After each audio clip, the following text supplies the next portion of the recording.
Strādājot ar cilvēkiem un gatavojoties viņu publiskajām runām, viena no manām mīļākajām tēmām parasti ķermeņa valoda, žesti, mīmika, jebkurā gadījumā viss, ko mēs nedaram ar balsi, jo tas ir kā lielisks papildinājums tam vēstījumam, ko mēs vēlamies nodot saviem klausītājiem. Parasti, ja ir ko paņemt rokās, tad ir nedaudz vieglāk, ja? Ir pie kā pieturēties, kā saka, bet ja jums uz skatuves nav paņēmies līdz ķieģelis, tad tā var būt problēma. Un vīriem parasti tā, ka rokas pašas ieslīd kabatās, tad viņi sāk runāt un sāk žestikulēt ar savām rokām esot kabatās, tad tas izskatās ļoti dīvaini. Dāmām bieži vien nav kabatu, svārkiem, kleitām vai kam citam, tad viņas dara ko, jā, viņas noliek rokas uz gurniem.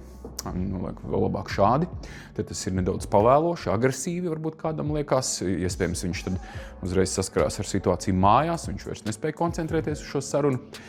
Kad tu nākamreiz runā ar cilvēkiem, tev ir brīvas rokas, vai tu publiski uzstājies, vai tas ir vienkārši kādā kompānijā, pievērs uzmanību tam, kā ir novietots tavs plaukstas. Ja plauksts skatīsies uz augšu, tu būsi daudz patīkamāks sarunbiedrs, tevī būs vieglāk klausīties, un arī tava runa pati par sevi kļūs daudz tāda pieņemamāka. Pieņemsim.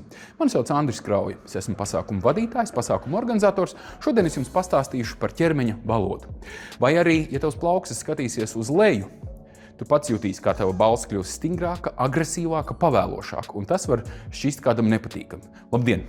Mani sauc Andris Krauja. Es esmu pasākumu vadītājs, pasākumu organizators, un šodien es jums pastāstīšu par ķermeņa valodu. Tā kā pievērs arī tam uzmanību.